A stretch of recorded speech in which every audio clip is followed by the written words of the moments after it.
পুৰণা voter list কেনেকৈ download কৰিব এতিয়া কিন্তু আপোনালোকৰ সকলোৰে 2005 চনৰ ভোটাৰ লিষ্ট লাগিব। ইতিমধ্যে কিন্তু নতুন আপডেট আহি গৈছে চৰকাৰৰ ফালৰ পৰা। এতিয়া কিন্তু ভোটাৰ আইডি কাৰ্ডৰ কাৰণে ভেৰিফিকেশ্যন আৰম্ভ হৈ যাব। কিন্তু তাত আপোনালোকৰ 2005 চনৰ ভোটাৰ লিষ্টটো লাগিব। এতিয়া আপোনালোকে 2005 চনৰ পুৰণা ভোটাৰ লিষ্টটো কেনেকৈ আপোনালোকে আপোনাৰ মোবাইলৰ পৰা ডাউনলোড কৰিব সম্পূৰ্ণ প্ৰচেছ দেখুৱাই দি আছোঁ।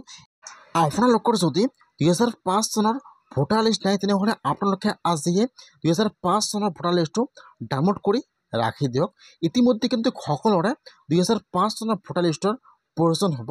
এতিয়া আপোনালোকে 2005 চনৰ ভোটাৰ লিষ্টটো কেনেকৈ ডাউনলোড কৰিব দেখুৱাই দি আছোঁ।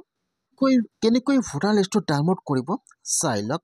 এতিয়া আপোনালোকে ফাৰ্ষ্ট আপোনাৰ মোবাইলৰ যিকোনো এটা ব্ৰাউজাৰ অ'পেন কৰি ল'ব। আপোনালোকে ইয়াত ভোটাৰ লিষ্ট ডাউনলোড লিখি চাৰ্চ কৰি দিব। ইয়াত চাব, ইয়াত যিটো 1 নম্বৰত লিংক আহি যাব ইলেক্ট্ৰিকেল ৰোল। এতিয়া আপোনালোকে সেইটো অপশ্যনৰ ওপৰত ক্লিক কৰিব। মই কিন্তু আপোনাৰ সুবিধাৰ কাৰণে অপশ্যনৰ লিংকটো মোৰ ডিছক্ৰিপশ্যনত দি দিছোঁ। আপোনালোকে ডাইৰেক্ট ক্লিক কৰি এইটো অপশ্যনত আহিব পাৰিব।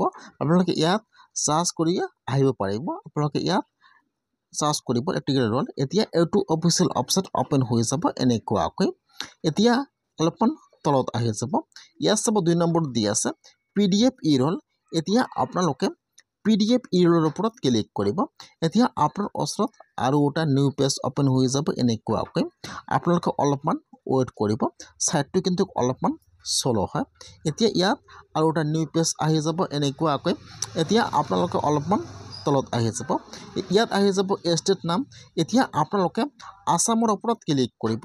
তাৰপিছত ইয়াত আৰু এটা নিউ পেজ অ'পেন হৈ যাব এনেকুৱাকৈ। এতিয়া আপোনালোকে অলপমান তলত আহি যাব।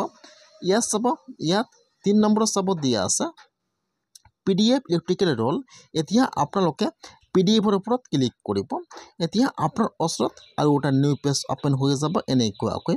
এতিয়া আপোনালোকে ইয়াত চাব 2 নম্বৰত দি আছে PDF electrical roll for the year 2005। এতিয়া আপোনালোকে সেইটো অপশ্যনৰ ওপৰত ক্লিক কৰিব।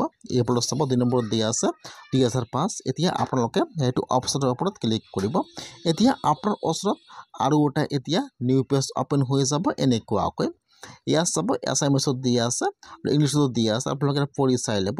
তাৰপিছত আপোনালোকে এতিয়া অলপমান তলত আহি যাব। ইয়াত আহি যাব আপোনাৰ ডিষ্ট্ৰিক্টৰ নাম। চিলেক্টত ক্লিক কৰিব। ইয়াত আহি যাব আপোনাৰ ডিষ্ট্ৰিক্টৰ নাম। এতিয়া আপোনালোকে ফাৰ্ষ্ট ইয়াত আপোনাৰ ডিষ্ট্ৰিক্টৰ নামটো চিলেক্ট কৰি লৈ ল'ব। তাৰপিছত 2 নম্বৰত আহি যাব আপোনাৰ এছেম্বলিৰ নাম। চিলেক্টত ক্লিক কৰিব। ইয়াত আহি যাব আপোনালোকৰ এছেম্বলিৰ নাম। এতিয়া আপোনালোকে ইয়াত চাই ল'ব যে ইয়াত আপোনালোকৰ এছেম্বলিৰ নাম কোনটো হয়। যদি আপোনালোকে আপোনাৰ এছেম্বলিৰ নামটো নাজানে, আপোনাৰ ভোটাৰ আইডি কাৰ্ডৰ পিছফালে চাব, তাত কিন্তু আপোনাৰ এছেম্বলিৰ নামটো দিয়া আছে। আপোনালোকে ইয়াত চাই লৈ ইয়াত আপোনাৰ এছেম্বলিৰ নামটো চিলেক্ট কৰি লৈ ল'ব। ফাৰ্ষ্ট ডিষ্ট্ৰিক্টৰ নাম, তাৰপিছত ইয়াত আপোনাৰ এছেম্বলিৰ নামটো চিলেক্ট কৰি লৈ ল'ব। তাৰপিছত এতিয়া আপোনালোকে অলপমান তলত আহি যাব। এতিয়া আপোনালোকৰ 2005 চনৰ যিটো চেণ্টাৰত আপোনালোকৰ ভোট গ্ৰহণ কৰিছিল বা আপোনালোকৰ যিটো চেণ্টাৰৰ নাম আছে, স্কুল বা কলেজৰ নাম আছে, ইয়াত কিন্তু সকলো নাম ইয়াত এনেকুৱাকৈ শ্ব' কৰিব। এতিয়া আপোনালোকে অলপমান তলত আহি যাব। ইয়াত আপোনাৰ পলিং ষ্টেচনৰ নাম দি আছে। এতিয়া আপোনালোকে ইয়াত চাই ল'ব, ইয়াত যিটো আপোনালোকৰ চেণ্টাৰত ভোট হৈছিল ইয়াত কিন্তু সকলো চেণ্টাৰৰ নাম দিয়া আছে এনেকুৱাকৈ। ইয়াত ফাৰ্ষ্ট PS নম্বৰ দিয়া আছে। তাৰপিছত ইয়াত আপোনাৰ স্কুল বা কলেজৰ বা মাদ্ৰাছাৰ ইয়াত নাম দিয়া আছে। এতিয়া আপোনালোকে ইয়াত চাই ল'ব যে ইয়াত আপোনাৰ চেণ্টাৰৰ নাম কোনটো হয়। ইয়াত যিটো আপোনাৰ চেণ্টাৰৰ নাম হয়, এতিয়া আপোনালোকে ইয়াত চেক কৰিব। তলত আহি চেক কৰিব যে ইয়াত আপোনালোকৰ চেণ্টাৰৰ নাম কোনটো হয়। ইয়াত যিটো আপোনাৰ চেণ্টাৰৰ নাম হয় আপোনালোকে ইয়াত চাই ল'ব।